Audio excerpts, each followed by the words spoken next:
সুধী দর্শক, নতুন বাংলাদেশ বিনির্মাণের প্রত্যয়ের আলোকে আমি এম এ রশিদ আমন্ত্রণ জানাচ্ছি তথ্য ও যোগাযোগ প্রযুক্তি ভিত্তিক অনুষ্ঠান আজকের ভিশনে।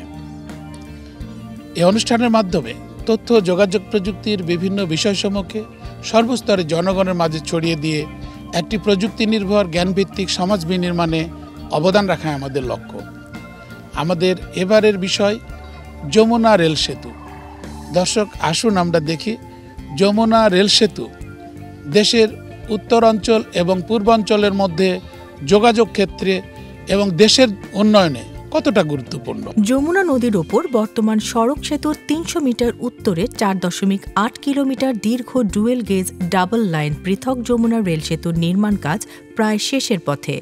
যমুনা রেল সেতুটি দেশের প্রথম দীর্ঘ ও ডেডিকেটেড ডাবল লাইন রেল সেতু। এই সেতুর মাধ্যমে ঢাকার সঙ্গে উত্তর পশ্চিমাঞ্চলের রেল যোগাযোগে নতুন দিগন্তের সূচনা করবে। থাকবে না ঢাকার সঙ্গে রাজশাহী, রংপুর ও খুলনা অঞ্চলের রেল যোগাযোগ ক্ষেত্রে বর্তমান বিড়ম্বনা। রাজধানী ঢাকার সঙ্গে দেশের উত্তর ও পশ্চিমাঞ্চলে চলাচলকারী ট্রেনগুলো গন্তব্যস্থলে পৌঁছার সময় কমে যাবে গড়ে প্রায় ২ ঘণ্টা। সেতুটি দিয়ে প্রতিদিন যাত্রীবাহী ও মালবাহী ট্রেন চলাচল করবে অন্তত ৮৮টি। নিশ্চিত হবে মানুষের সহজ যাতায়াত ব্যবস্থা। কমে যাবে পরিবহনের খরচও। মহাসড়কের উপর চাপও কমে আসবে অনেক। আগামীতে সেতুটি হবে ট্রান্স এশিয়ান রেলপথ নেটওয়ার্কের একটি গুরুত্বপূর্ণ সংযোগ। নতুনটা চালু হলে খুবই অল্প সময় লাগবে, এতে আমরা এবং সাধারণ জনগণ অনেক উপকৃত হবে। রাজশাহী থেকে যাওয়া আসা সময়টা শর্ট হবে। আর কখন এটা ১-১.৫ ঘন্টাও সময় নষ্ট হয়। এছাড়াও যদি রেল লাইনটা যদি পুরোপুরি ২ লেন হয়ে যেত তখন সকলেরই সুবিধা হতো। যে ট্রেনটা আসলে ডিফল্ট লাইনটা তৈরি হচ্ছে শুধু ট্রেনের জন্য ডেডিকেটেড, তো সেটা যদি চালু হয়ে যায় তাহলে হবে কি যে আমাদের যে সময়টা বেশি প্রয়োজন হচ্ছিল সেটা তখন আর প্রয়োজন হবে না। ছেলে যা বললো আর কি ওইটাই, যে আমরা মানে রেল যদি এটা হয় তাড়াতাড়ি হয় তাহলে আমরা অনেক সুন্দরভাবে তাড়াতাড়ি যেতে পারবো। শুধুই রাজশাহী চাঁপাইনগর না, সারা উত্তরবঙ্গের জন্য একটি ভালো একটা যাতায়াত ব্যবস্থা হবে। ওই পারে একটা ট্রেন এসে অপেক্ষা করে, আরেকটা ট্রেন এই পাশে অপেক্ষা করে। তো দেখা যাচ্ছে একটা ট্রেন পার হওয়ার পরে আরেকটা ট্রেন যেতে হয়। অনেক ক্ষেত্রে ১ ঘন্টা ১.৫ ঘন্টাও লেট হয়। ট্রেনে চড়তে অনেক ভাল লাগে, এটা আর কি অনেক মজার হয় জানলার পাশে বসে। ট্রেনের জন্য দেরি হয়, জিনিসটা অনেক বোরিং লাগে, অনেকক্ষণ বসে থাকতে হয়। এটার মূল একটাই সমস্যা হচ্ছে যে স্পিডটা এটা কম, ২০ কিলোতে পার হইতে হয়।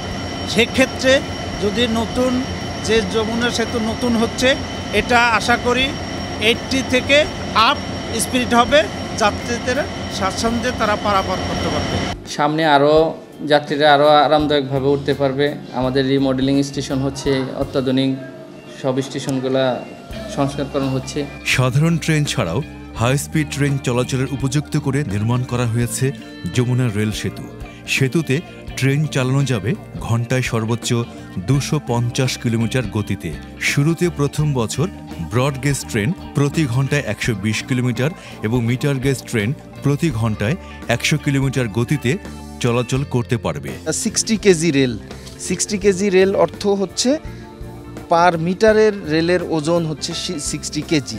আর এটাকে বলা হয় স্লিপারের সাথে ইনবিল্ট এটা থাকে, এই ইনসার্টটা, এটা হচ্ছে কাস্ট আয়রনের ইনসার্ট। আর এই সাদা পোর্শনটা এটাকে লাইনার বলে, এটাকে প্লাস্টিক ম্যাটেরিয়াল দিয়ে তৈরি। এটা এই রেল এবং ইআরসির একটা সংযোগ হিসেবে কাজ করে। রেল লাইনগুলোর মাঝে মাঝে কাটা থাকে এবং একটু ফাঁক থাকে, কিন্তু এটার কোথাও ফাঁক নাই। একটা রেলের পর একটা করে জয়েন্ট থাকে, তাহলে ওই ট্রেন যখন চলে এটা প্যাসেঞ্জারদের জন্য ডিসকমফোর্ট হয়, অনেক বেশি সাউন্ড হয়।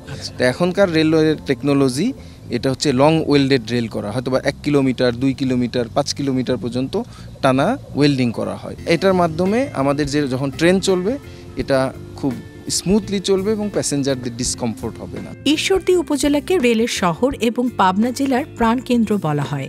এখানে রয়েছে ঈশ্বরদী রেলওয়ে জংশন, পাকশী বিভাগীয় রেলওয়ে অফিস, রূপপুর পারমাণবিক বিদ্যুৎ কেন্দ্র, বাংলাদেশ পরমাণু কৃষি গবেষণা institute, Ishwardi EPZ, Hardinge bridge, Lalon Shah সেতু সহ আরও গুরুত্বপূর্ণ অবকাঠামো।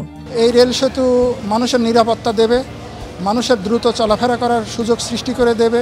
সেই সাথে রেলের আসন সংখ্যা বৃদ্ধির জন্য যে সমস্ত ব্যবস্থা নেওয়ার দরকার সেগুলো করা অত্যন্ত দরকার। যমুনা রেলওয়ে সেতু বা রেল সেতু বাস্তবায়ন হলে ঈশ্বরদী অঞ্চলের বা পাবনা অঞ্চলের যাত্রী সেবা বৃদ্ধি পাবে, রেলের আর্নিং বাড়বে। কন্টেইনার পরিবহন হলে বাণিজ্যের ক্ষেত্রে একটা বৈপ্লবিক পরিবর্তন ঘটবে। আমাদের এদিকে আপনি জানেন যে সৈয়দপুর পর্যন্ত গ্যাস যাচ্ছে, গ্যাসের জন্য যে কাঁচামাল এগুলো অনেক ক্ষেত্রে চিটাগাং থেকে আনতে হয়, অনেকগুলো আছে খুলনা থেকে আনতে হয়। যদি আমাদের এই ব্রিজটি চালু হয়ে যায় তাহলে উৎপাদিত পণ্য এবং এদের জন্য প্রয়োজনীয় কাঁচামাল আনা নেওয়ার ক্ষেত্রে একটা বৈপ্লবিক পরিবর্তন পাওয়া যাবে। ঈশ্বরদীর পার্শ্ববর্তী মুলাডুলি স্টেশন, মুলাডুলিকে এ অঞ্চলের কৃষিভিত্তিক ব্যবসা বাণিজ্যের কেন্দ্রস্থল হিসাবে গড়ে তুলতে পারলে যাত্রী সেবা ও মালামাল পরিবহনের মাধ্যমে দেশের বাজার ব্যবস্থায় স্টেশনটি বড় ধরনের অবদান রাখতে সক্ষম হবে। বর্তমান কম্পিউটারাইজ পদ্ধতিতে ট্রেন চলাচল অধিক নিরাপদ, কারণ আমি পয়েন্ট সিগন্যাল সব কিছু সচক্ষে দেখতে পারি। আর আগে যে পদ্ধতি ছিল সেটা মেকানিক্যাল ইন্টারলক অথবা নন ইন্টারলক, সেটা সচক্ষে মানে দেখা যাইতো না যে এটা পয়েন্ট নিশ্চিত হয়েছে কিনা, এখানে ত্রুটি থাকতো। গাড়ি পিছনে স্টেশন ছাড়লো, সব কিছুই আমি এখান থেকেই দেখতে পারি বা বুঝতে পারি। বড়াইগ্রাম থানা এবং আটঘরিয়া থানাবাসীর দীর্ঘদিনের দাবি, এখানে যদি আন্তনগর ট্রেনের স্টপেজ হয় তবে খুবই উপকৃত হবে এই এলাকার লোকজন। হিমালয় কন্যা খ্যাত সবুজ শ্যামলে ঘেরা দেশের সবচেয়ে উত্তরের জেলা পঞ্চগড়। রংপুর বিভাগের অন্তর্গত পঞ্চগড় বাংলা বান্ধা স্থলবন্দর, রক্স মিউজিয়াম, সমতল ভূমির চা বাগান সহ বহু ঐতিহাসিক নিদর্শন সম্বলিত জেলা। বহুল আলোচিত হিমালয়ের কাঞ্চনজঙ্ঘা চূড়া দেখতে পাওয়া যায় এ জেলা থেকেই। দেশের সাথে এ জেলার যোগাযোগ ব্যবস্থায় পঞ্চগড় রেল স্টেশনের গুরুত্ব অনেক। চা শিল্প টিকে রাখার জন্য গভর্নমেন্টের যোগাযোগ ব্যবস্থা যেমন ব্যবস্থাপনা আছে, রেল সেতু উৎপন্ন হলে আমরা ঢাকা পঞ্চগড় থেকে সুদা চিটাঙে মাল পাঠাতে পারবো। সেক্ষেত্রে যদি আমাদের ভাটিয়ালি আমাদের ওয়ার হাউস রেলওয়ে যদি ভাটিয়ালি যেখানে স্টেশন আছে ওখানে যদি আমাদের ডাম্পিংয়ের ব্যবস্থা করে দেয়, মাল নামানোর আনলোডের ব্যবস্থা করে দেয়, সেক্ষেত্রে পঞ্চগড় থেকে চাল লোড হতে পারে। মালামাল পরিবহনের ক্যারিং কস্ট কমে গেলে আমাদের কৃষক লেভেলে, তৃণমূল লেভেলে মানুষ টাকা পাবে। চা শিল্পের উত্তরোত্তর উন্নতি আমরা কামনা করছি। আপনাদেরকে ধন্যবাদ, আপনারাও এই চা নিয়ে চিন্তা করতেছেন। পঞ্চগড় থেকে ঢাকা রেলপথ দূরত্ব বাংলাদেশের মধ্যে সবচেয়ে বেশি। এই দীর্ঘ ডিস্টেন্সে পঞ্চগড় থেকে ঢাকা পর্যন্ত 3টি আন্তনগর ট্রেন আমাদের চলাচল করে। যাত্রীদের ট্রেনের সেবার ব্যাপারে আমরা কোনো অভিযোগ পাই না। তাদের অভিযোগ, যে সমস্ত অভিযোগ আমরা তাদের কাছে পেয়ে থাকি, যে ট্রেন বগিগুলো পুরাতন। যমুনা দ্বিতীয় রেল সেতু চালু হলে পঞ্চগড় জেলার উন্নয়নে কি প্রভাব পড়বে? পঞ্চগড় জেলা সমতলের চা বাগানের জন্য বিখ্যাত, বাংলাদেশের একমাত্র জেলা যেখানে সমতল ভূমিতে চা উৎপাদিত হচ্ছে এবং বাংলাদেশের টোটাল যে চা উৎপাদন হয় তার 25% চা এখান থেকে সাপ্লাই করা হয়। ন্যাচারাল স্টোন তো আছে, প্লাস উন্নত মানের বালি, যে বালিটি আপনার কনস্ট্রাকশনের কাজে ব্যবহার করা হয়, এটিও কিন্তু এখান থেকে আমরা সাপ্লাই করতে পারি। তো যখন এই ডেডিকেটেড রেল লাইন থাকবে, ডেডিকেটেড মালবাহী বগি থাকবে, ট্রেন থাকবে, তখন কিন্তু তারা ইনভেস্টররা যেমন একদিকে এখানে ইনভেস্ট করার জন্য উৎসাহিত হবেন, আবার যারা প্রোডাকশন করবেন, উৎপাদন করবেন, প্রডিউসার যারা থাকবেন তারাও কিন্তু উৎসাহিত হবেন যে তার উৎপাদিত পণ্যটি সহজেই তিনি ঢাকায় সরবরাহ করতে বা নিয়ে যেতে সক্ষম হবেন। ইতিহাস ঐতিহ্য সমৃদ্ধ নাটোর কাঁচাগোল্লা, বনলতা আর অর্ধবঙ্গেশ্বরী রানী ভবনের জন্য বিখ্যাত। নাটোর বাংলাদেশের প্রাচীন শহরের মধ্যে একটি। অবিভক্ত বাংলার প্রথম পৌরসভা কলকাতার পর দ্বিতীয় পৌরসভা হল নাটোর। চলন বিলের বুক চিরে হাটিকুমরুল বনপাড়া হাইওয়ে নাটোর জেলার উন্নয়নে নতুন মাত্রা যোগ করেছে। আব্দুলপুর জংশন ও নাটোর রেল স্টেশন সহ এই জেলায় রয়েছে বেশ কয়েকটি রেল স্টেশন। যমুনা রেল সেতু চালু হলে এসব যোগাযোগ অবকাঠামো এ অঞ্চলের শিল্প উন্নয়ন, ব্যবসা বাণিজ্য ও দেশের বাজার ব্যবস্থাপনায় গুরুত্বপূর্ণ ভূমিকা রাখতে সক্ষম। যমুনা দ্বিতীয় রেল সেতু চালু হলে নাটোর জেলার উন্নয়নে কি প্রভাব পড়বে? আমরা জানি যে নাটোরের বড়াইগ্রাম এবং গুরুদাসপুরে দেশের মোট রসুন উৎপাদনের প্রায় 1/3 উৎপাদন হয়। প্রায় 25,000 হেক্টর জমিতে রসুন উৎপাদন হয় এবং নাটোরে প্রত্যেক বছর গড়ে প্রায় 77,000 মেট্রিক টন বিভিন্ন জাতের আম উৎপাদন হয়। অতি সম্প্রতি ড্রাগন ফল এবং পেয়ারা প্রচুর পরিমাণে নাটোরে উৎপাদিত হচ্ছে। নাটোরের চলন বিল, হালতি বিল এবং বিলসা বিলে অনেক মাছ প্রত্যেক বছর আহরিত হয়। দেশের যে কোনো স্থানে পাঠানোর ক্ষেত্রে একটা বিশেষ করে ঈদুল আজহার সময়ে উত্তরবঙ্গের রাজশাহী এবং রংপুর ডিভিশনের 16টি জেলাসহ দক্ষিণবঙ্গের খুলনা জেলার 36টি জেলা থেকে এখানে চামড়া আসে এবং এখানে প্রসেসড করা হয়, তারপরে ঢাকায় কিন্তু চামড়াগুলো পাঠানো হয়। সেক্ষেত্রেও এই রেল ব্রিজটা গুরুত্বপূর্ণ অবদান রাখবে। রাজশাহী হল রাজশাহী বিভাগের বৃহত্তম ও প্রধান প্রশাসনিক অঞ্চল। আমের রাজ্য ছাড়াও প্রাকৃতিক সৌন্দর্য ও পরিষ্কার পরিচ্ছন্ন নগর হিসেবে দেশব্যাপী বিখ্যাত রাজশাহী। রাজশাহী মহানগরী পদ্মা নদীর তীরে অবস্থিত হওয়ায় পর্যটকরা সহজেই রাজশাহীর প্রেমে পড়ে যায়। পর্যটকদের কাছে রাজশাহী হল ভালোবাসার মহানগরী। বর্তমানে বাংলাদেশের অন্যতম সুন্দর শহরের পাশাপাশি silk city, green city, clean city ও শিক্ষা নগরী রাজশাহী। বাঙালি ইতিহাস, ঐতিহ্য আর স্থাপত্য শিল্পের বিশাল সম্ভার রয়েছে বরেন্দ্র জাদুঘরে। দেশের পশ্চিম রেলওয়ের প্রধান কার্যালয় রাজশাহীতে অবস্থিত। শিল্পের জন্য রেল কিন্তু খুব সহজলভ্য এবং খুব পণ্যগুলো খুব এতে ভালোভাবে যাতায়াত করতে পারে। এর চেয়েও আরও সহজলভ্য হচ্ছে পানিপথ, তো সেটা তো আমাদের নাই।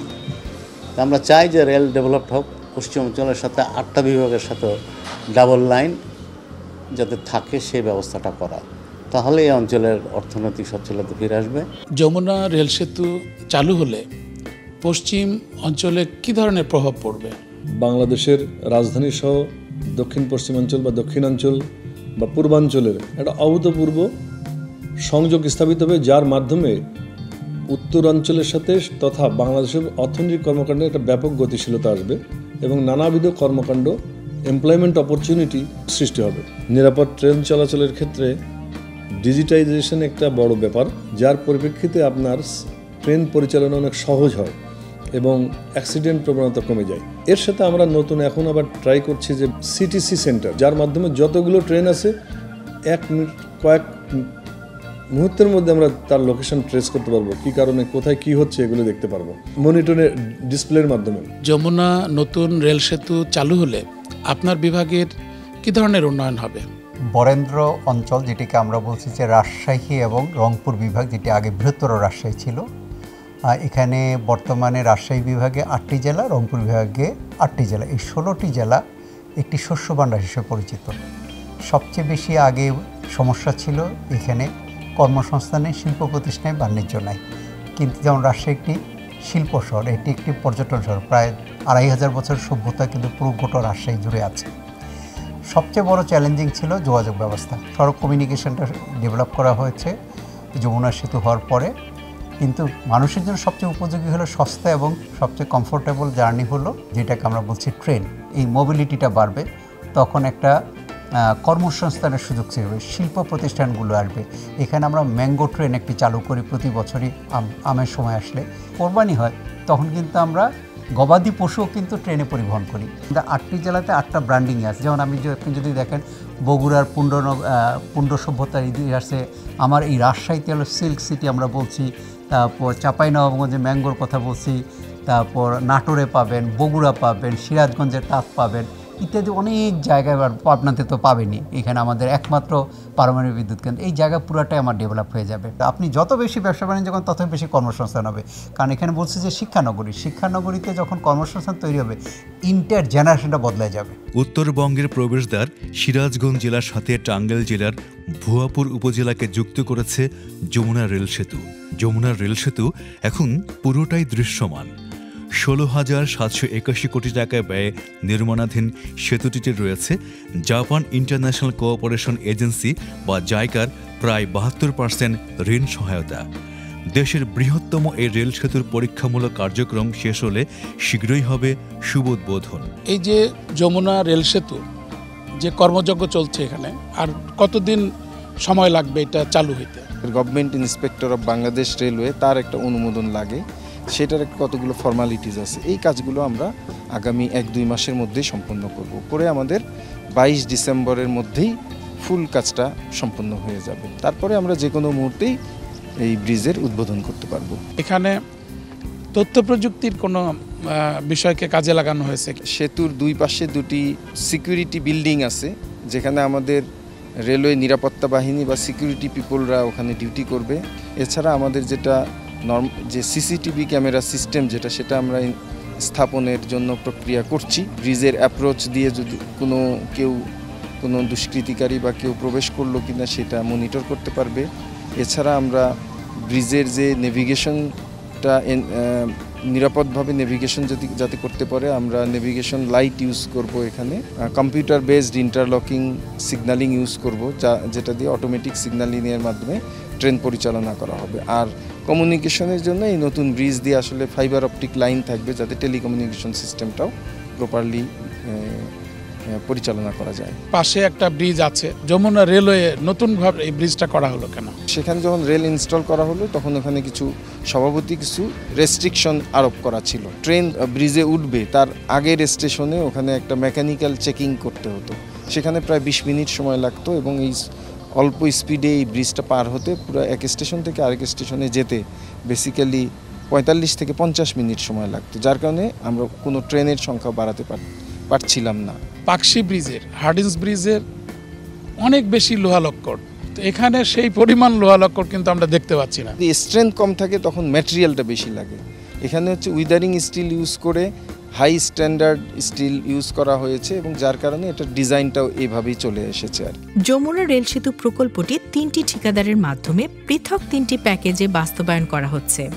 WD-1 প্যাকেজে রেল সেতুর পূর্বাঞ্চলের সিভিল ওয়ার্ক করছে ওবাইসি কর্পোরেশন, TOA কর্পোরেশন ও JFE ইঞ্জিনিয়ারিং এর যৌথ উদ্যোগে। WD-2 প্যাকেজের রেল সেতুর পশ্চিমাঞ্চলের সিভিল ওয়ার্ক করছে IHI এবং SMCCর যৌথ উদ্যোগে। WD-3 প্যাকেজে ইয়াশিমা ও GSE যৌথ উদ্যোগে করছে সিগন্যালিং এবং টেলিযোগাযোগ অংশের কাজ। OTJ is a joint venture comprising Obayashi Corporation, TOA Corporation and JFE Engineering Corporation, all from Japan with leadership from Obayashi Corporation.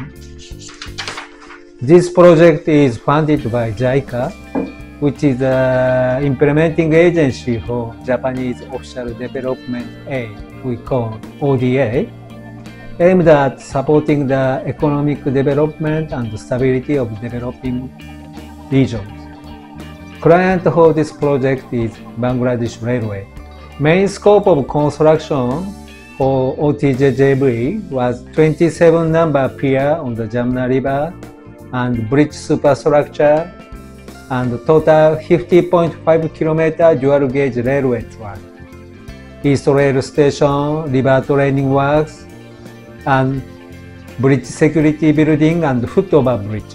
You know, Jamuna Rail Bridge is the biggest rail bridge of Bangladesh. What is your feeling while you working on this bridge? We have also used the highest level in Japan technology for building the piers and using SPSP piles in Jamuna River. It is 4.8 kilometer. It is a big challenge.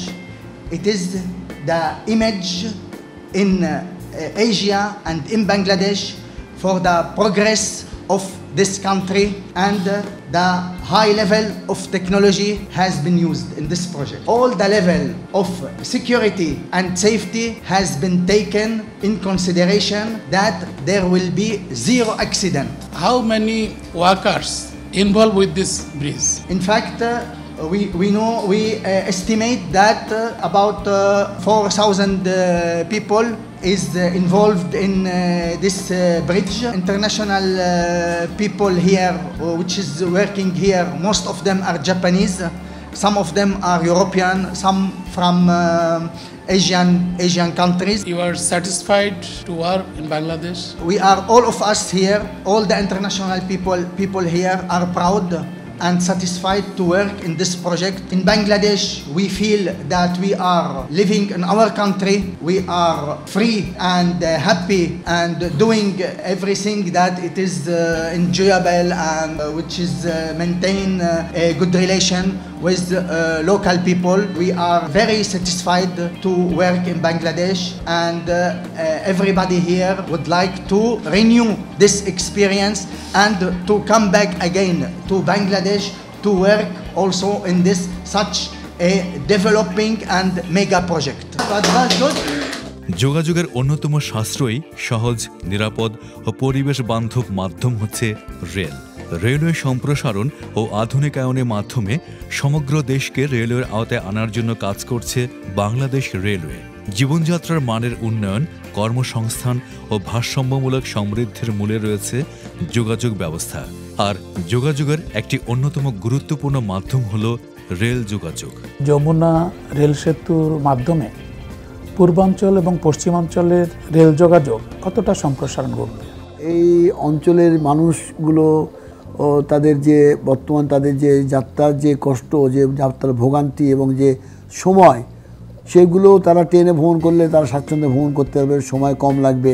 এবং তারা শুধু ঢাকা না, ঢাকা ছেড়ে তারা যারা সিলেট যেতে চায়, এখন তারা তো উত্তরবঙ্গ থেকে তারা সিলেটে চলে যেতে পারবে ট্রেনে করে, তারা কক্সবাজার চলে যেতে পারবে। তারা সারা বাংলাদেশ কিন্তু একটা সূত্রে যোগাযোগ সূত্রে গাঁথা হচ্ছে। এই যমুনা ব্রিজটা তাদের একটা যোগসূত্র হিসেবে কাজ করবে। এই রেল সেতুর মাধ্যমে পরিবহন ক্ষেত্রে এবং যাত্রী সেবার ক্ষেত্রে কি প্রতিফলন ঘটবে? যাত্রীরা স্বচ্ছন্দে যাত্রীরা আসতে পারবে। যে মালামালগুলো আপনার হচ্ছে শুধু উত্তরবঙ্গে যে পরিমাণ শস্য ও ভাণ্ডার, সে মালগুলো কিন্তু ঢাকা আসে অথবা চিটাগাং যায়, বা কলা মনে করেন বা এরকম ধরনের পেরিশেবল আইটেমগুলো, সেগুলো পচে নষ্ট হতে পারে অনেক সময়, সেগুলো ঠিক কোনো কোথাও মান থাকে না।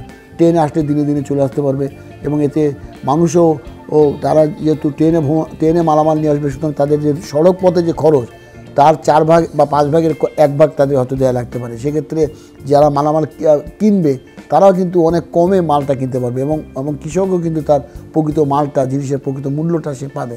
এতে দেশের অর্থনীতিতে একটা পজিটিভ একটা ইম্প্যাক্ট আসবে। বাংলাদেশের উত্তর, দক্ষিণ, পূর্ব পশ্চিম অঞ্চলের যোগাযোগ ব্যবস্থায় যথেষ্ট পরিমাণ রেলওয়ে সুবিধা এখন একটি সময়ের দাবি। যমুনা রেল সেতুটি খুলে দেওয়া হলে মহাসড়কের উপর যেমন চাপ কমবে, তেমন যাত্রী ও মালামাল পরিবহন হবে আরও সহজ। উত্তর জনপদের ব্যবসা বাণিজ্য সহ শিল্প উন্নয়নের সম্ভাবনার নতুন দ্বার উন্মোচিত হবে। উত্তরবঙ্গ থেকে পণ্য পরিবহন ব্যবস্থা সহজ হলে আমদানি রপ্তানি সহ কমবে পণ্য পরিবহন খরচ, যা এই অঞ্চলের অর্থনৈতিক উন্নয়ন ও সামাজিক জীবনযাত্রায় ইতিবাচক পরিবর্তন আনবে। দেশের সামগ্রিক অর্থনীতিতে গুরুত্বপূর্ণ অবদান রাখবে। দেশ হবে সমৃদ্ধ, আর আমরা পাব সুখী সমৃদ্ধ আধুনিক বাংলাদেশ। দর্শক, দেখতে দেখতে আমরা অনুষ্ঠানের শেষ পর্যায়ে পৌঁছে গেছি। আজ এই পর্যন্তই। আগামীতে তথ্য যোগাযোগ প্রযুক্তির নতুন কোনো বিষয় নিয়ে আবার হাজির হব। আপনারা মতামত জানিয়ে লিখতে পারেন এই ঠিকানায় ajkervision@gmail.com। আর হ্যাঁ দর্শক, আপনারা নিজকে ভালোবাসুন, দেশকে ভালোবাসুন। নতুন বাংলাদেশের প্রত্যয়ের আলোকে আমরা যেন দেশকে নতুনভাবে গড়ে তুলতে পারি, সেই প্রত্যাশায় সকলকে শুভেচ্ছা জানিয়ে আমি এম এ রশিদ শেষ করছি। আল্লাহ হাফেজ।